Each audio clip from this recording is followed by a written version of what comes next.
What's going on, YouTube? Metal Complex here, and it's Saturday. I want to do something fun. I want to do something kind of ridiculous and crazy. This video is in no way, shape, or form made to be taken seriously. This is just fun. Some examples of that I'm going to use here are going to be actually they probably would do pretty well in an apocalypse scenario. However, I don't have any real world experience with an apocalypse scenario, as most of you, I'm assuming, also don't. So this is just for fun. Some of you guys are going to like my list. Some of you guys aren't going to like my list. It doesn't really matter because this is not a serious video. The knife in front of you is the Gerber Flatiron, and it is not on the list. It's just a placeholder. This is a terrible knife. Sorry if you like it. I hate it. I wouldn't trust it to cut open a waterbed. But we are going to go ahead and move on here in no particular order. And by the way, I'm going to cheat on this list. There's going to be 10 knives, but I'm going to cheat a little bit just for your entertainment.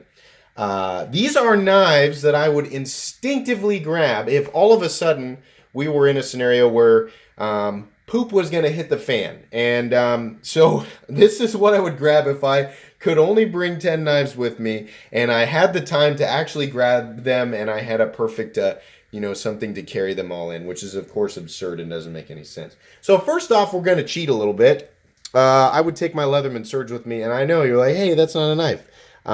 It has a knife blade on it, so I'm going to count it. This is more of an honorable mention. It's not really going to be on the list. This thing is pretty much indestructible, and I feel like it would do really, really well in a scenario like that, as far as I assume scenarios like that go. Second one, also kind of an honorable mention and also kind of a cheat. This is like my only fixed blade right now. This is the Essie Azula. And I feel like it also would do really, really well in that situation. But I would have to bring that with me. I would instinctively grab it, but it's not really going to make my true list. First up on my true list here. Let me make sure. 1, 2, 3, 4, 5, 6, 7, 8, 9. Do I really only have 9? Well, whatever. We're going to make it work. Like I said, don't take me seriously. First knife on the list that I would instinctively grab for the apocalypse. Oh, definitely the Rat 1. Definitely the Rat 1. This is not the most expensive knife in the world, but man, is it made well. This is definitely a knife that I would take with me. It's got a nice flat ground blade. It's nice and big, nice and long. It's not going to weigh me down too much. It's made super well. It's made out of D2. You know, you can really throw this knife around. I have thrown this knife around. I do use this knife all the time, and it serves me very, very well. So it is it's the first one on the list. But like I said, these are in no particular order. Rat 1, fantastic knife. Number 2 on the list has to be the Cold Steel American Lawman. This is one of the, you guys know, I just reviewed this knife. This is one of the toughest knives on the planet. Again, size, carry weight is down, strength is up. Your strength to weight ratio in this guy is ridiculous. This thing is a tiny power lifter.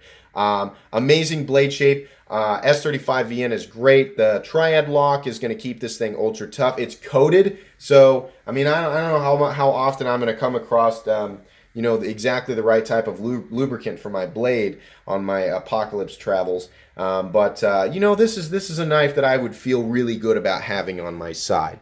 So absolutely. Okay, next knife up. Absolutely 100%. Third knife on my list. It's got to be the Spyderco Jamming. This thing is, as a lot of people refer to it, the Spyderco. It is. It looks like a Strider, but it's a compression lock based Spyderco knife. The compression lock on this knife, it's everything that I like about the PM2, but just accentuated in a better form, in a much beefier and, in my opinion, much more sturdy pocket knife. Some of you guys aren't going to agree with me, but to me, this knife screams end of the world. Use me hard. Absolutely have to go with that. So what are we down here? We're down 3. Let's keep track of all this.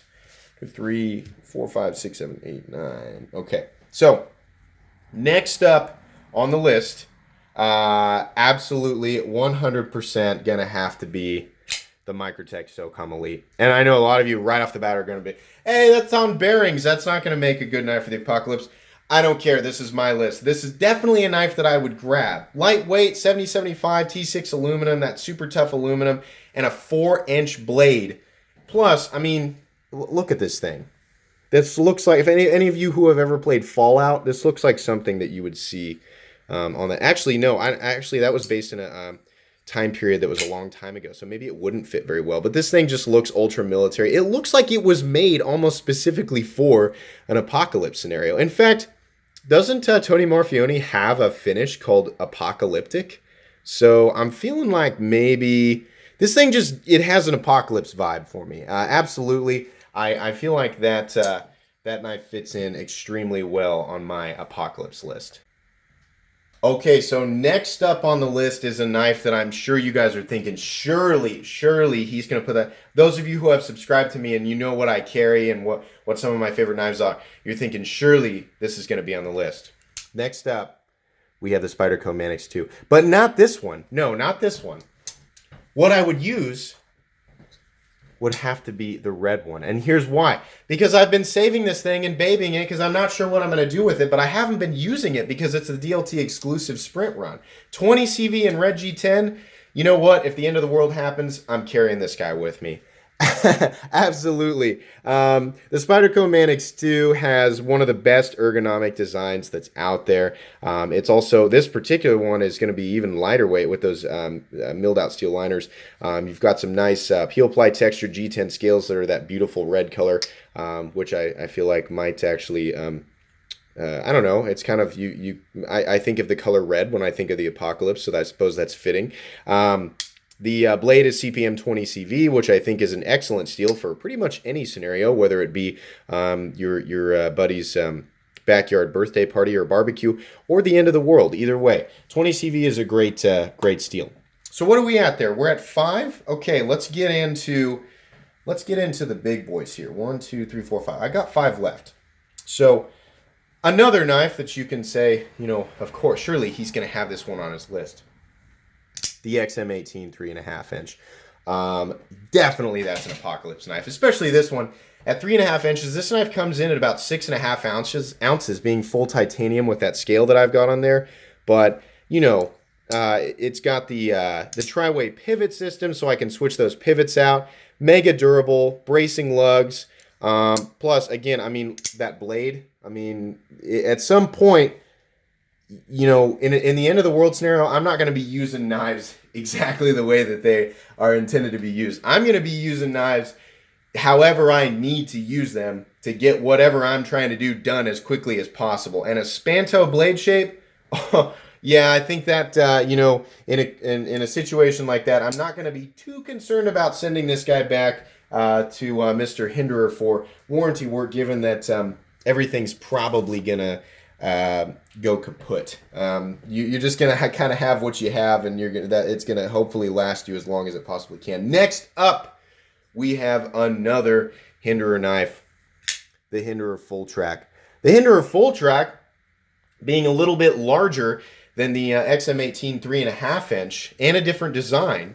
Not only does it have the tri-way pivot system, but it also has the tool for disassembly attached to it. So of course, this makes perfect sense for the apocalypse. You know, I'm not going to be, you know, dragging around my Torx bits and stuff with me on my Torx drivers all the time, you know, wherever I am, you know, rummaging around in abandoned shopping malls for food or places like that, or gas stations. I don't know. You know, watching a lot of TV shows has given me the information that I need to, you know, give these examples.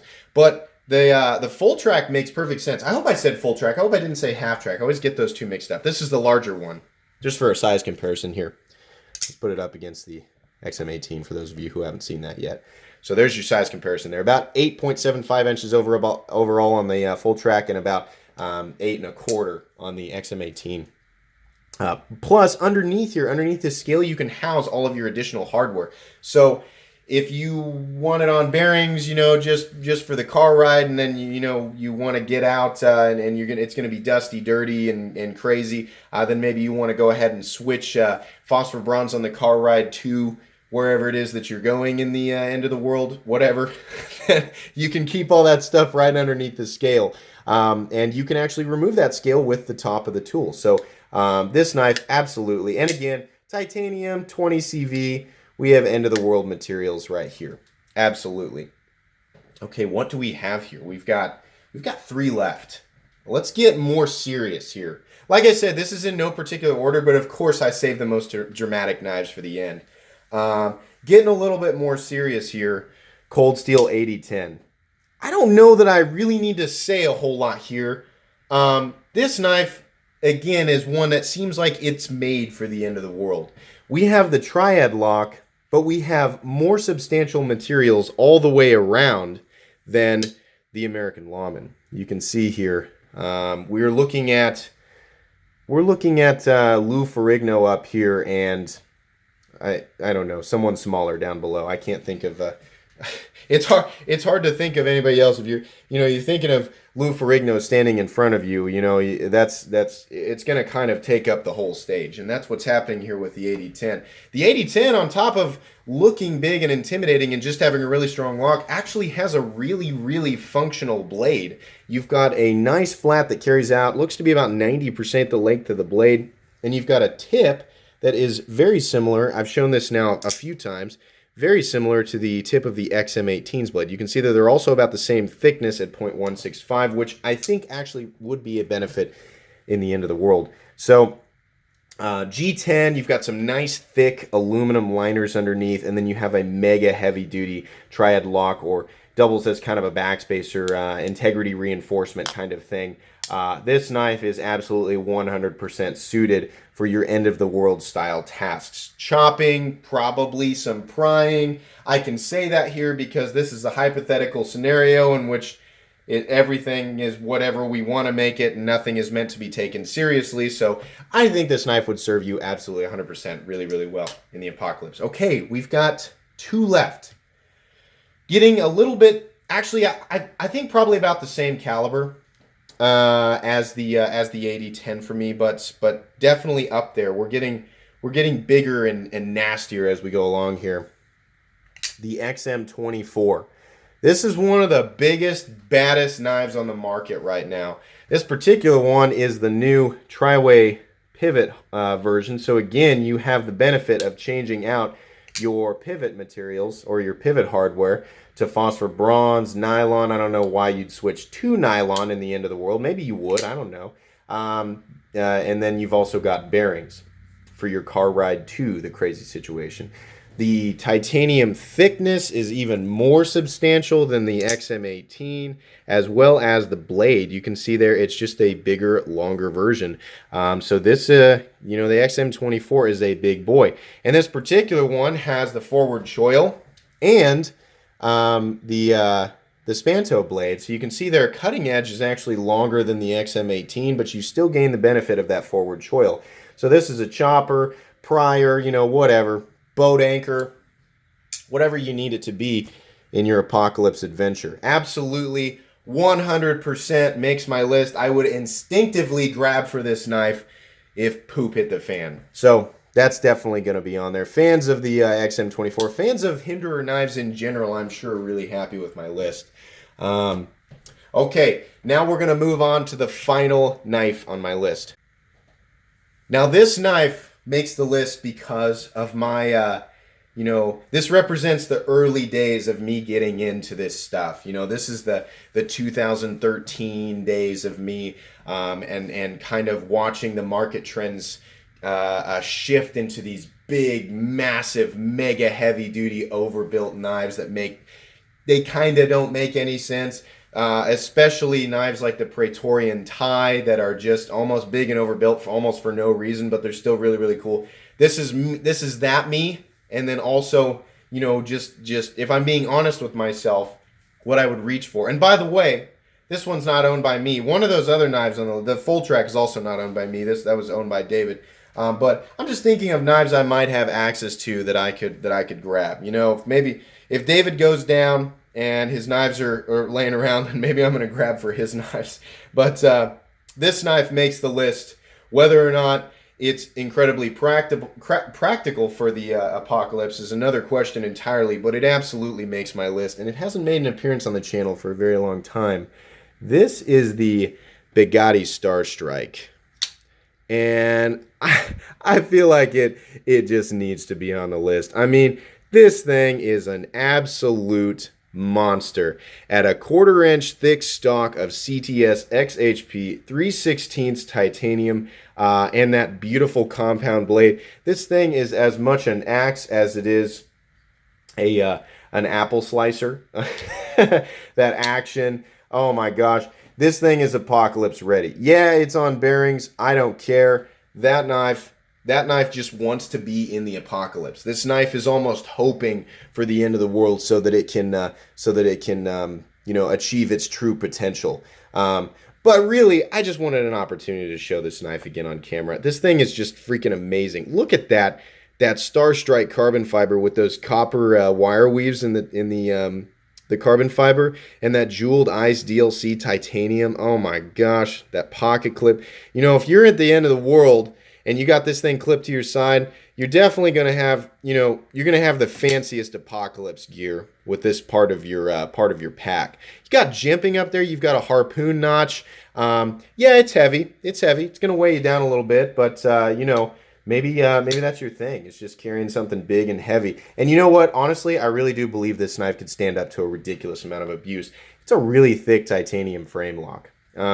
That thing has stayed nice and early, so you've got lots of room, you know, lots of time during the apocalypse for that lock bar to wear all the way over and serve you well for a very long time. You've got a nice sturdy backspacer that's even thicker than the blade. You are ready to go with this bad boy. All right, guys, that is it for my list of knives that I would instinctively grab for the end of the world. I hope you were entertained by this video. As always, or as I said in the beginning of the video, none of this was meant to be serious. It was just meant to be fun. I feel bad that I didn't upload something last Saturday, and I wanted to make up for it by doing something just entertaining and kind of ridiculous. So I really hope you guys had fun watching this. It's fun to make you know, top 5s and top 10 videos like this. By the way, open tag to any other YouTubers, anybody who's still here at the end of this video. If you guys want to do this, do it and let me know that you're doing it, because I'd be really entertained to watch some of these other knife guys do this.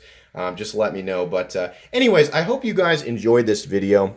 If you did, as always, please leave a like. If you'd like to check out my other content, I do, of course, have lots of videos of knives that are either expensive or inexpensive that I do or don't like. So check those out. And if you enjoy all my content, then please subscribe to my channel, because there is definitely more coming.